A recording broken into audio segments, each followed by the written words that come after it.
Gritaradio. Señal binaria en tus oídos. Un buen trago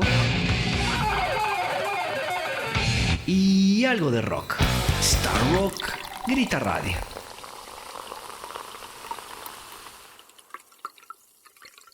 Hola, hola, ¿qué tal? ¿Cómo están? Bienvenidos el día de hoy, transmitido completamente en vivo a través de la señal de Gritaradio para hasta nuestra señal allá en Insurgente Sur 1673, donde el día de hoy, bueno, pues estamos con uno de los íconos más importantes, ganador de un Oscar y sobre todo, bueno, pues de los grandes fans y sobre todo creador también de estas grandes películas llamadas Star Wars. Y bueno, pues el día de hoy estamos muy emocionados porque tenemos a uno de los creadores, el creador del sable, el creador de, bueno, de muchas cosas, el creador del blaster de Han Solo también, your make the sable to the Han Solo.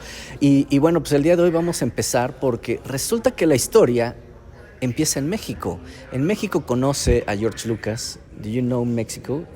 You was know to George Lucas, here. And there your start, right? Yes.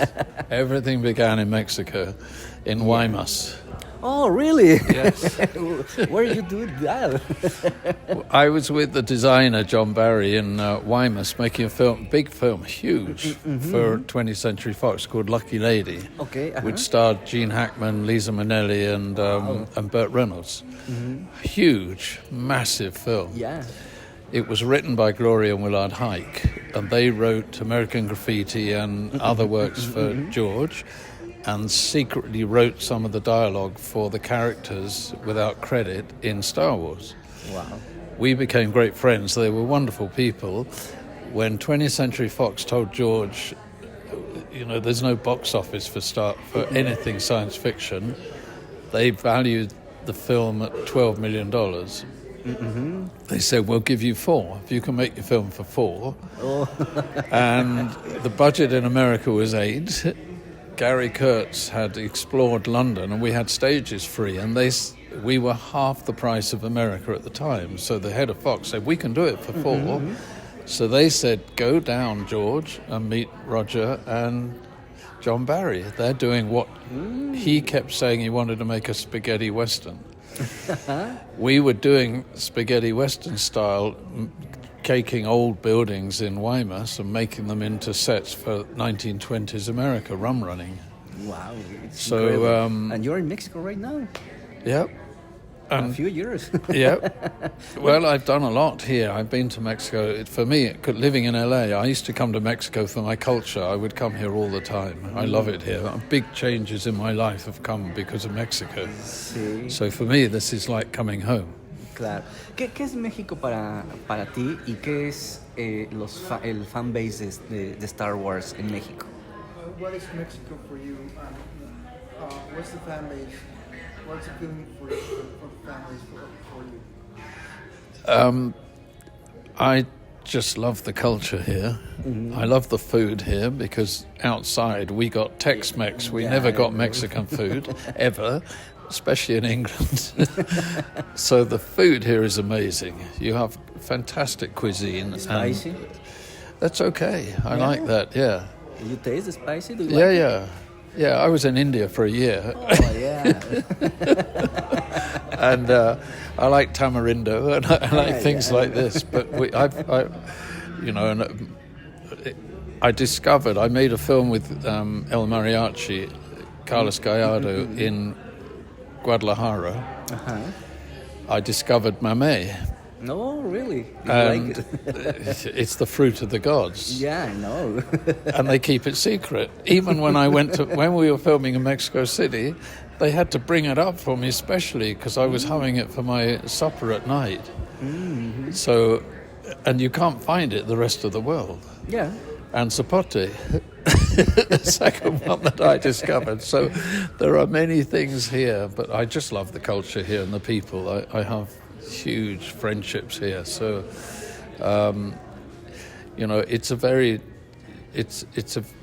I discovered a lot of things. I was taken up the pyramids and because I had a friend who was a ska singer here, a big one, and we've had many adventures, and I read a huge amount, Carlos Castaneda books about Mexico and everything. So I have a big big regard for the ancient cultures and the shamanic cultures and all of these things in Mexico.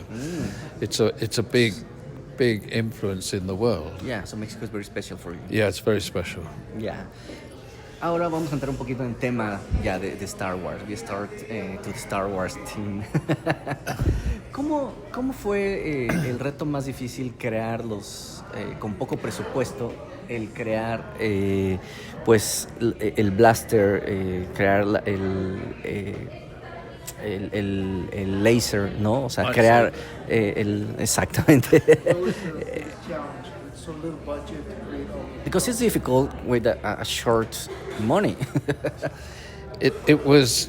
I have a fairly rebellious character, and I really liked George. We created a friendship, and when we got to London, we were then told the budget. We'd signed on, John Barry and I, and said, "But this is impossible."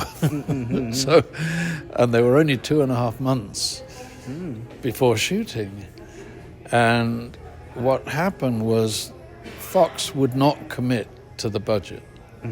So we had a tiny studio in London for 4 months with just John Barry and myself, Les Dilly, and George and Gary. That was it. And so we knew we had to make R2-D2 work because there was no way for him to work. There was primitive radio control. There was no CGI, nothing like that existed, right? So, and I love spaghetti westerns. I love Kurosawa. I had the same kind of influence and in my life as George, exactly. And the spaghetti westerns were made in Spain with no money, so I knew, okay, we can do this.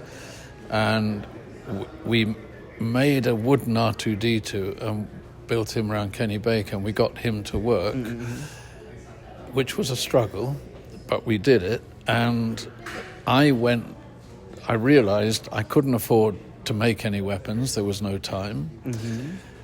I couldn't afford to buy any, so I thought if I rent them, I can change them and then put them back afterwards, and they were very low cost. So I went to the gun hire facility, and the owner was a friend of mine. He set me up.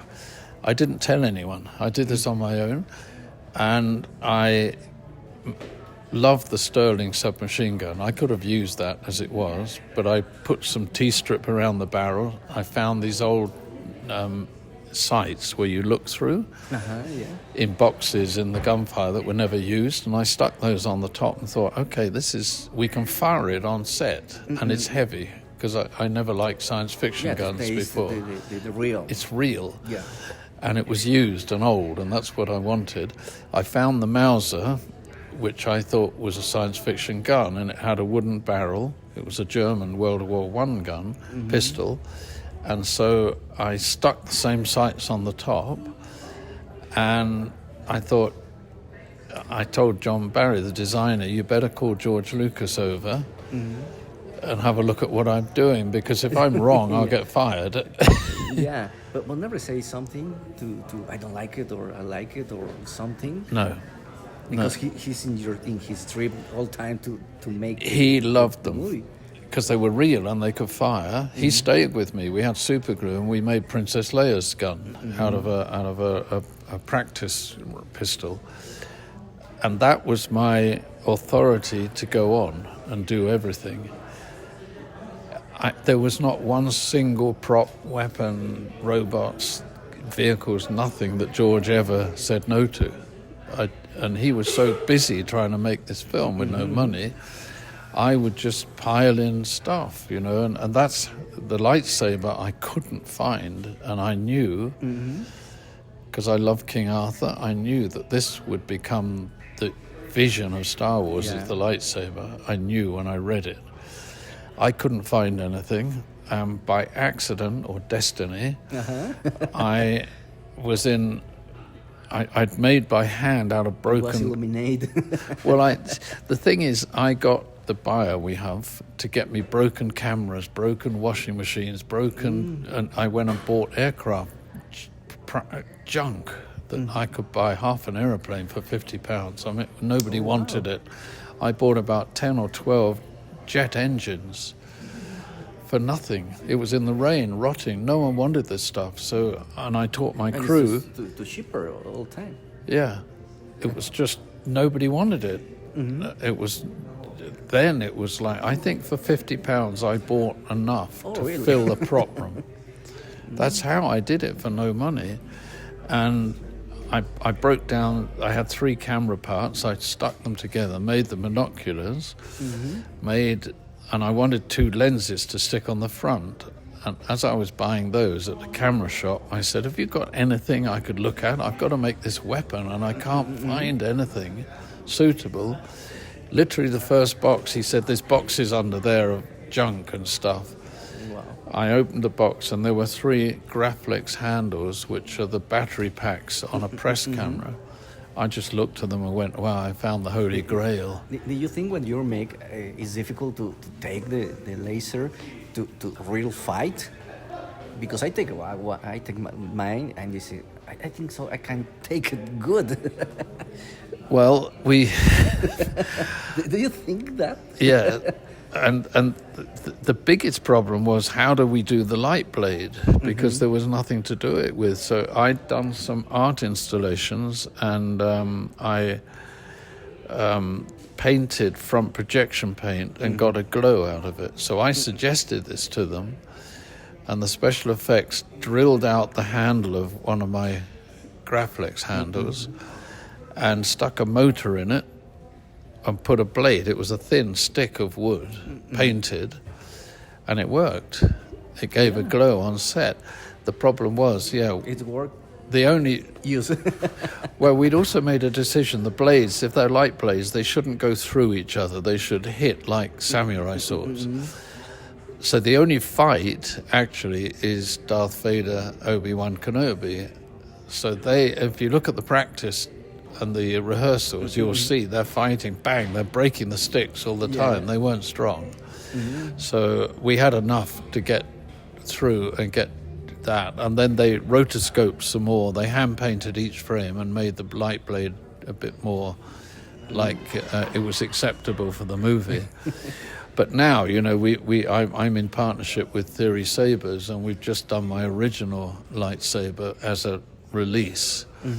They have polycarbonate blades now. You can hit trees, rocks with them. You can fight. Now you can do everything we could never do, and they have sounds and lights, things we dreamed of. You have a technology right now. Yeah. So the next question is, ¿me ayudas por favor? Antes no había tecnología, no había inteligencia artificial. ¿Cómo te sientes ahora si tuvieras que hacer si tuvieras que hacer justamente otra vez lo que hiciste, pero con tecnología, con inteligencia artificial, con la tecnología que existe ahora? ¿Te gustaría trabajarlo o estaríamos como antes, trabajándolo de manera orgánica? When you did it, there was no technology, no AI, no nothing. So how would you feel doing it now with all this technology around? Well, I'm always pushing forwards. I'm somebody who doesn't go, oh, the old days, how great they were. There are things that were great. And the thing like using models, and which ILM still use, you get accidents, you get an organic feel.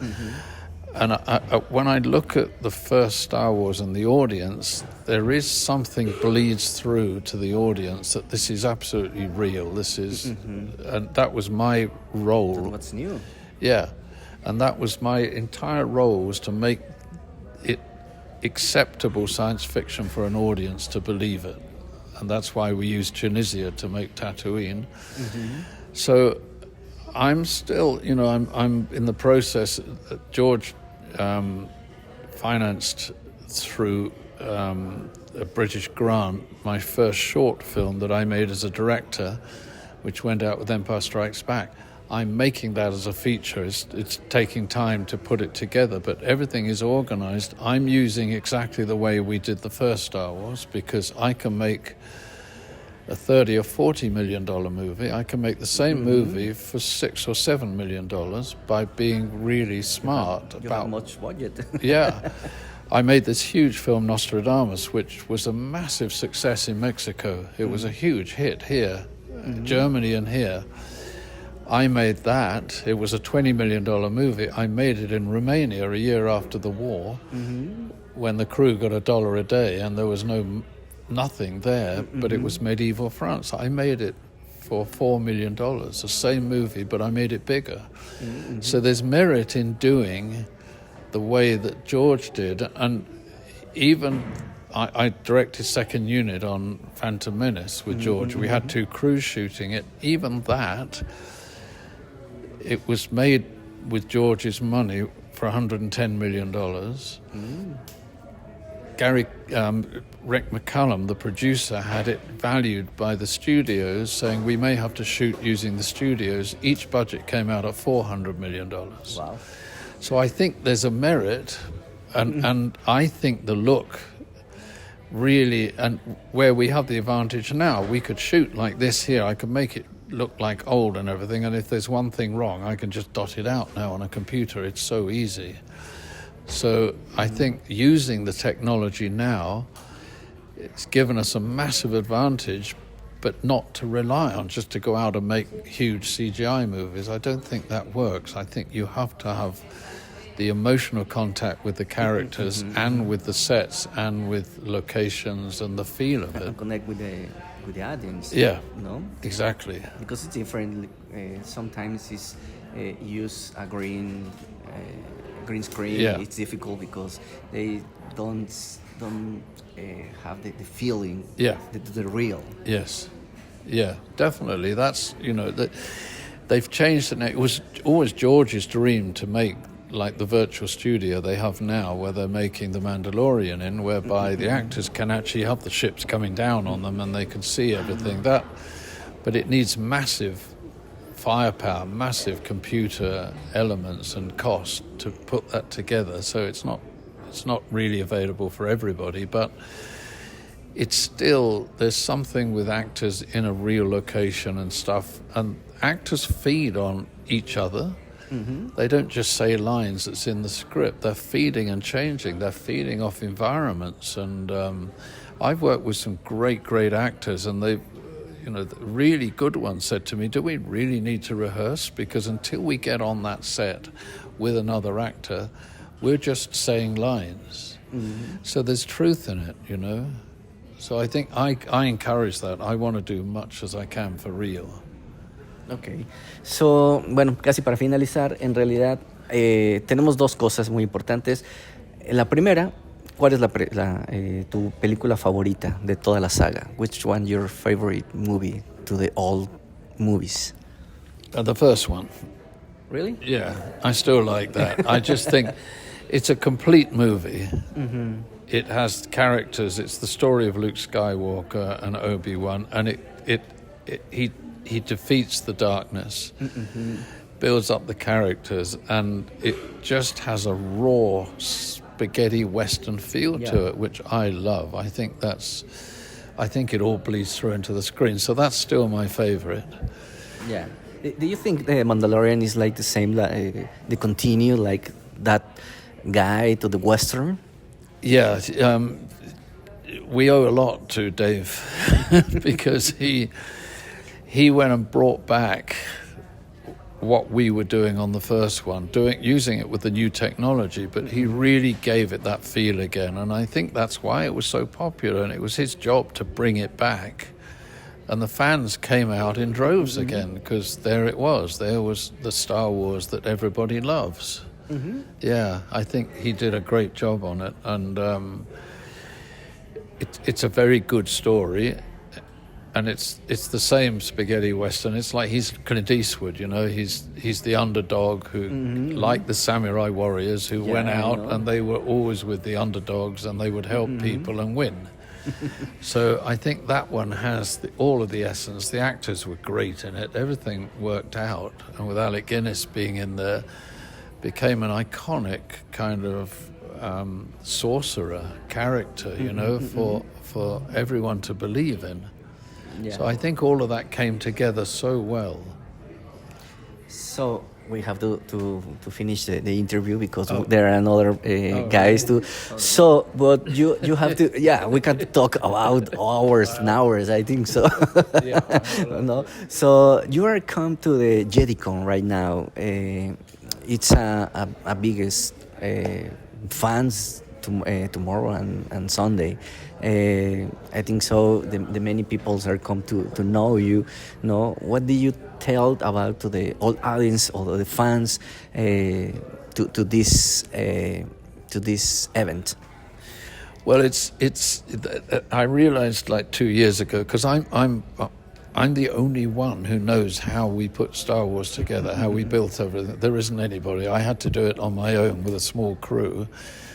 George doesn't know. We were handing him stuff. Everybody else, John Barry did know, but he died very young. So I'm the only one, and they forced me to write this book as a legacy because Star Wars is getting bigger and bigger. It's not going away, and there's a reason for it. It's like the Beatles. Star Wars, there is always all time to the years. Yeah, and I have a son, 11 years old. He's still his favorite of the Beatles. Yeah. And with others as well. But I mean, we go back to the Beatles very often because they're great songwriters. So